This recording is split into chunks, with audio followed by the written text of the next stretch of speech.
Julia. Alors petit disclaimer parce que voilà, les pointes c'est quelque chose de très différent, ça dépend vraiment de chaque danseuse, de chaque danseur.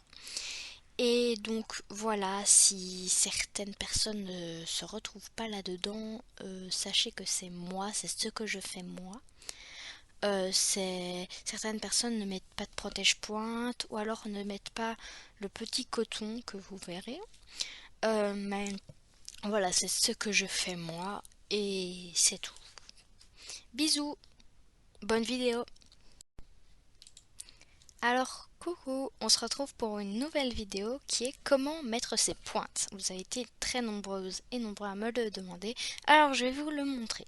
Donc voici ma chaussette. Donc c'est une chaussette que j'ai faite moi-même où j'ai mis un petit trou comme vous pouvez le voir sous le pied pour pouvoir mettre mes pointes sans avoir besoin d'un collant qui descende jusqu'au pied.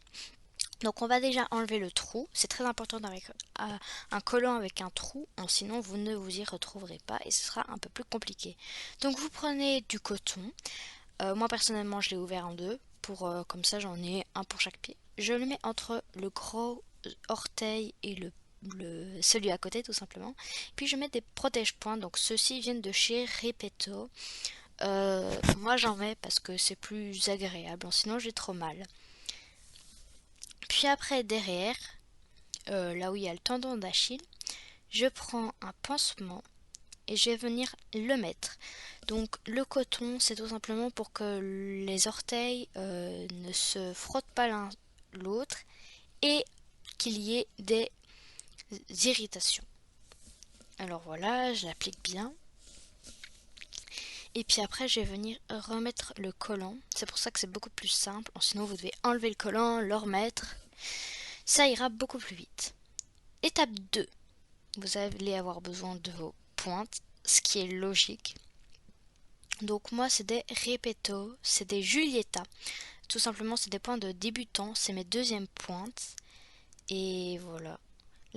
Par contre la vendeuse m'a dit que l'année prochaine je devrais, pour mes prochaines pointes, je prendrai des pointes plus dures parce que j'ai un coup de pied assez fort tout simplement. Donc voilà, ici c'est la droite, mais bon c'est pas mon pied droit, donc je m'étais trompée. Je vais prendre la gauche, vu que c'est normal, vu que c'est mon pied gauche. Il faut bien noter, enfin c'est moi qui l'ai noté au fond, et ça sera beaucoup plus simple pour vous, notez-le bien au fond.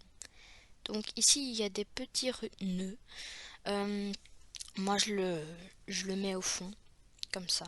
Ici je passe, donc vous devez passer votre pied dans l'élastique, il est transparent le mien, pour que ça ne se voit pas tout simplement.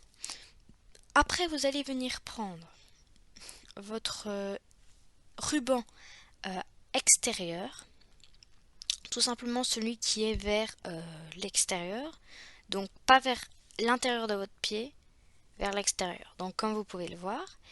Et donc vous allez venir passer autour de la cheville une fois, faire un tour, serrez bien mais pas trop, et vous allez vous arrêter du côté intérieur cette fois-ci.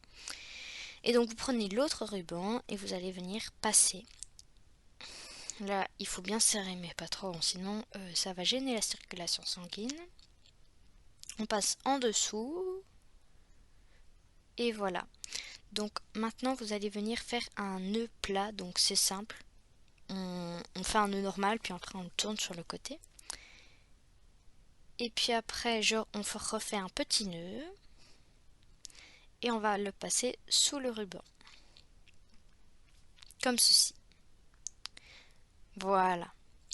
Et voilà votre première pointe. Passons à la deuxième.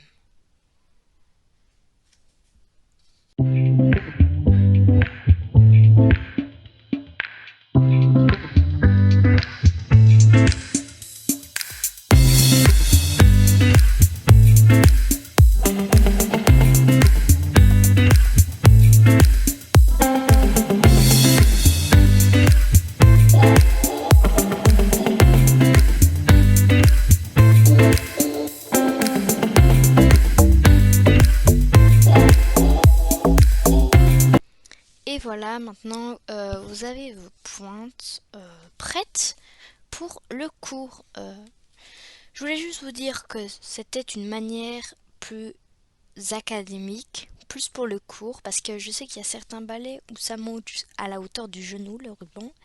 Et là, c'est plus académique, plus pour votre cours. Et pour certains ballets, pour la majorité des ballets, c'est comme ça. Voilà, bisous!